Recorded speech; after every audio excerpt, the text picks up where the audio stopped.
నిన్న ఈవినింగ్ హలీం తినాలనిపించింది. కానీ ఈరోజు ఈవినింగ్ వరకు ఆగాను. ఎందుకంటే నేను హలీం మాత్రమే తినాలనుకుంటున్నా. ప్లాస్టిక్ కాదు.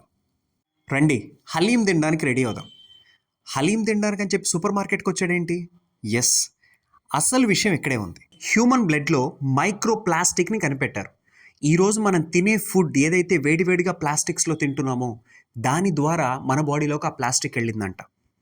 దీనికోసం ఒక చిన్న సోషల్ ఎక్స్పెరిమెంట్ చేద్దామని చెప్పి నేను సూపర్ మార్కెట్కి వెళ్ళి ఈ బయోడీగ్రేడబుల్ ఈ కప్స్ ఒక్క చెట్టుతో చేసినవి తీసుకొని దాని ప్రైస్ ఎంత అని చూస్తే నాకు ఈచ్ వన్ 5 రూపీస్ కూడా పడలేదు. మన బాడీలోకి ఇలా ప్లాస్టిక్ వెళ్ళాక ఎన్ని రోగాలు వస్తాయో మీకు తెలుసా?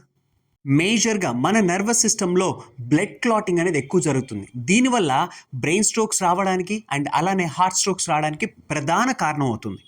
అలానే మనందరికీ తెలిసిన పాపులర్ డిసీజ్ అదే క్యాన్సర్. అలానే డిఎన్ఏ డ్యామేజ్ అండ్ మ్యుటేషన్.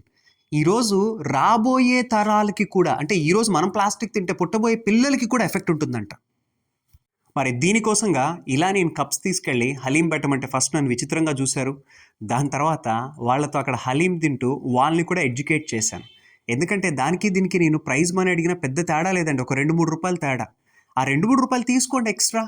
మీరు కూడా ఇలా పెట్టి ఒక రీల్ చేసి పెట్టండి.